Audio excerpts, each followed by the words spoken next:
आइए students start करते हैं अपनी आज की क्लास जिसमें हम आगे बढ़ाएंगे मैथ्स का topic height and distance. So students height and distance में हमने प्रैक्टिस क्वेश्चंस करने शुरू कर दिए हैं जिसके दो पार्ट मैं ऑलरेडी करा चुका हूं। सो इस पार्ट को देखने से पहले आप वो पार्ट जरूर देख लें ताकि आपको कोई कंफ्यूजन या कोई डाउट ना हो। सो स्टूडेंट्स आज की क्लास में मैं एक नया टॉपिक लेके आया हूं हाइट एंड डिस्टेंस के क्वेश्चन में, जिसमें हम ऑब्जर्वर्स की हाइट के बारे में भी बात करेंगे। सो क्वेश्चन में ऑब्जर्वर यानी कि अगर कोई आदमी टावर या किसी बिल्डिंग को देख रहा है तो उसकी खुद की हाइट भी दी होगी, उस पर्सन की हाइट भी दी होगी। तो आइए स्टूडेंट्स समझते हैं कि ऐसे क्वेश्चंस को कैसे करना है। और एक चीज का बस आपको ध्यान रखना है कि जो एंगल बन रहा है, एंगल ऑफ एलिवेशन या एंगल ऑफ डिप्रेशन, वो कहां से बन रहा है? ऑब्जर्वर की हाइट के ऊपर से यानी कि उसकी आंखों से बन रहा है या उसके पैरों से? वैसे मोस्टली जो होता है आंखों से ही बनाते हैं क्योंकि जब ऑब्जर्वर देखेगा तो आंखों से ही देखता है। क्लियर? इसीलिए उसकी हाइट को भी लेना पड़ता है। तो स्टूडेंट्स देखते हैं, क्वेश्चन समझते हैं पहले और उसके बाद इसका सॉल्यूशन समझेंगे। लिखा है an observer 1.5 metre tall is 28.5 metre away from a tower. तो देखिए स्टूडेंट्स, यहां पर एक ऑब्जर्वर है। ऑब्जर्वर मतलब होता है देखने वाला। ऑब्जर्व करने का मतलब क्या होता है? देखना किसी चीज को। तो एक ऑब्जर्वर है जिसकी खुद की हाइट है 1.5 मीटर और वो एक टावर से 28.5 मीटर्स दूर खड़ी है। ठीक है ना? इसमें एक लड़की दे रखी है क्योंकि यहां पे हर यूज है, तो बेसिकली खड़ी है। तो कैसा डायग्राम बनेगा स्टूडेंट्स? देखिए डायग्राम तो ऐसे ही बनेगा। यहां पर ये हो गया टावर। टावर हमेशा बड़ा होता है और ये मान लेते हैं कि ये वो लड़की है जो उस टावर को देख रही है। उसके बाद मुझे पता है कि इन दोनों के बीच का जो डिस्टेंस है वो क्वेश्चन में दिया हुआ है और वो है 28.5 मीटर। कितना क्लियर? आगे बढ़ते हैं। The angle of elevation of the top of the tower from her eyes is 45 degree. तो यहां पर आप क्या देख सकते हैं? यहां पर उन्होंने दिया है कि वो टॉप ऑफ द टावर मतलब टावर के बिल्कुल ऊपर देख रही है और अपनी आंखों से देख रही है। तो आंखें जाहिर सी बात है उसकी हाइट से, हालांकि वो सर के ऊपर आंखें मत लगा देना है। यहाँ पे हाइट दिया हुआ है तो आप सोचो कि आंखें तो थोड़ी नीचे होनी चाहिए, ऐसा कुछ नहीं, इतना डिटेल में नहीं जाना। हाइट मतलब 1.5 मीटर है तो इसका मतलब इतनी ही ऊपर से वो देख रही है। ठीक है, तो मान लेते हैं कि एक जो एंगल ऑफ एलिवेशन बनेगा वो कुछ इस तरह का बनेगा। ठीक है, आगे बढ़ते हैं। 45 डिग्री का दिया हुआ है। अब 45 डिग्री कहां बनाऊं? आप बोलोगे सर एंगल तो हमेशा यहां बनता था या यहां बनता था, है ना? लेकिन यहां पे इन दोनों में कहीं मत बना देना, एक और लाइन खींचनी पड़ेगी आपको क्योंकि ट्राइंगल बनाना है ना। क्या ये ट्राइंगल दिख रहा है? राइट ट्राइंगल थोड़ी दिख रहा है ये। देखो ना एक और लाइन आ गई है तो चार, ये तो क्वाड्रिलेटरल हो गया, चार साइड वाला। तो मुझे ट्राइंगल तो बनाना पड़ेगा ना पहले। तो ये लो ट्राइंगल बना दिया मैंने यहां पे। ठीक है, तो इस तरह से आपको एक ट्राइंगल बना देना है और ये ट्राइंगल बनते ही ये वाला जो एंगल है ये 45 डिग्री कर देना क्योंकि ये वाला तो 90 डिग्री होता है। इतना क्लियर? क्वेश्चन में क्या पूछा है? What is the height of the tower. आपको इसकी पूरे की हाइट निकालनी है, इसकी लंबाई निकालनी है टावर की। ठीक है, देखो ऐसे क्वेश्चन में स्टूडेंट्स करना कुछ नहीं है, बस क्वेश्चन में जो दिया हुआ है अगर वो आपको समझ आ गया हो और राइट एंगल कहां पे अगर आपको वो समझ आ गया हो, बस ये दो चीजें समझ ली तो आंसर निकाल सकते हो बिल्कुल उसी तरह से जैसे अभी तक निकाल रहे थे। अब एक चीज देखो स्टूडेंट्स, यहां पर मुझे पता है कि ये जो है ये इसकी हाइट दी हुई है 1.5 मीटर, ऑब्जर्वर है ये। तो अगर ये 1.5 है तो ये वाली लाइन भी तो 1.5 होगी, है ना? उसके अलावा अगर दोनों के बीच की दूरी 28.5 है तो ये वाली लाइन अगर 28.5 है तो ऊपर वाली भी सेम होगी। ये सारी चीजें करनी है बस आपको, ये बच्चों का खेल होता है। अब हमको एक साइड भी मिल गई और डिग्री भी है हमारे पास, मतलब एंगल भी है। तो ऐसे में क्या करते हैं हम लोग, बड़े आराम से ये वाला निकाल सकते हैं। लेकिन जैसे ये आए आंसर मत लगा देना। क्यों? क्योंकि टावर की पूरी हाइट पूछी है तो जैसे ये आए उसमें 1.5 ऐड करके फिर आंसर बता देना, बस इतना करना है। समझ आ गया? चलो अब जल्दी जल्दी बढ़ते हैं आगे।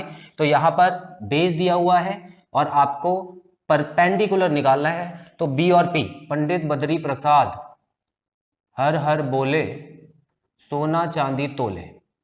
बी और पी इसका मतलब tan 45 का यूज मुझे यहां पे करना होगा। tan 45 is equal to P upon B.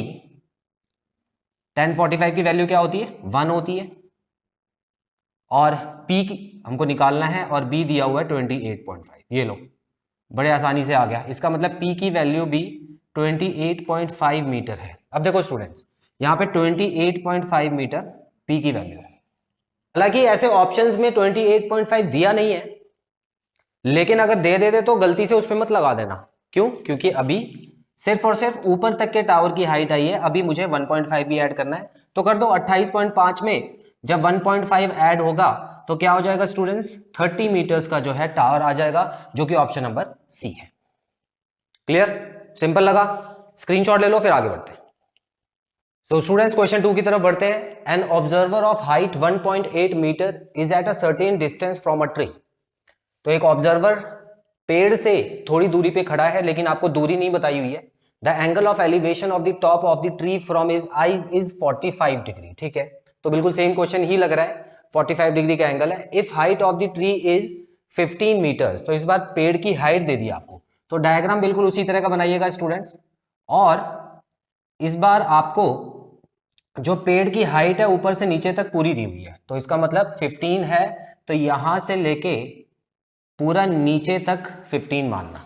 उसके बाद find the distance between the tree, इसका मतलब आपको बेस निकालना है, इन दोनों का जो डिफरेंस है वो निकालना है। ये आपको क्या दिया हुआ है, ये ट्री की हाइट दी हुई है, और ऑब्जर्वर की भी हाइट दी हुई है 1.8 मीटर, 1.8 मीटर, एंगल 45 डिग्री। तो स्टूडेंट्स क्वेश्चन बड़ा आसान है, लेकिन आपको एक काम जरूर करना पड़ेगा कि अगर आप ये ट्राइंगल देखोगे, एक राइट ट्राइंगल के हिसाब से जब आप सॉल्व करने की कोशिश करोगे, तो आपको जो ट्री की हाइट है वो पूरी हाइट नहीं लेनी है। यहां पर ये गड़बड़ मत कर देना, क्योंकि जितनी ट्राइंगल में हाइट आ रही है बस उतनी ही लेनी है ना। और हमको पता है कि ये वाली जो हाइट है यहां से लेके यहां तक की जो हाइट है वो कितनी है, 1.8 मीटर्स। तो जाहिर सी बात है जो बाकी बची होगी वही इस ट्राइंगल की हाइट होगी। तो 15 में से 1.8 हटाओगे तो क्या बचेगा, 13.2 मीटर्स बच जाएगा स्टूडेंट्स, 13.2, जो कि इतना होगा। तो ये लेनी है आपको, ठीक है। अच्छा, बेस निकालना है मुझे। अब मुझे पता है कि अगर इन दोनों के बीच की दूरी निकालनी है तो ये दूरी बिल्कुल इस दूरी से सेम होगी, तो इसका मतलब इस ट्राइंगल का बेस निकाल देता हूं तो मेरा आंसर आ जाएगा। ठीक है, चलो शुरू करते हैं। तो मुझे पता है कि ये क्या है, ये है P और B। P और B किस में आते हैं, 10 में आते हैं। अभी हमने किया था P और B किस में किया था स्टूडेंट्स, 10 में ही किया था। तो यहां पे लिखेंगे 10 45 degree is equal to P by B। 10 45 की वैल्यू होती है 1, P हो गया 13.2 और B हमको निकालना है। सो स्टूडेंट्स यहां पर B को भेज दो, तो बेस हो गया 13.2। सो मेरा आंसर जो आ गया स्टूडेंट्स ऑलरेडी आ चुका है, 13.2 मीटर जो है उन दोनों के बीच की दूरी है। क्लियर? तो इसका आंसर रहेगा ऑप्शन नंबर ए। तो इस तरह से आपको करने हैं, स्क्रीनशॉट ले लो, फिर एक और क्वेश्चन कर लेते हैं।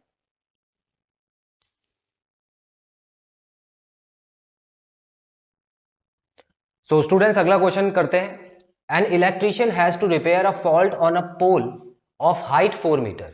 सो स्टूडेंट्स एक पोल है और इसकी हाइट जो आपको दी हुई है, मतलब P आपको दिया हुआ है 4 मीटर। तो 4 मीटर लंबा एक खंबा है और एक इलेक्ट्रिशियन को इसको ठीक करना है। He needs to reach a point 1.3 metre below the top of the pole. So students यहां पे बताया हुआ है कि जो खराबी है, अब देखिए ऐसा नहीं है कि खंबा बना है तो खंबे के ऊपर चढ़ के बैठ जाएगा वो सीधा, जहां खराबी होगी वहीं तक तो जाएगा ना। तो उसमें क्वेश्चन में बताया हुआ है कि जो खराबी है वो यहां पर है, और ये जो हाइट है 1.5 मीटर नीचे खराबी है। ठीक है, जो टोटल हाइट है पोल की उससे 1.3 मीटर्स नीचे जो है वो खराबी है। तो इसका मतलब यहां से लेके यहां तक हो गया 1.3। इतना क्लियर? आगे देखते हैं।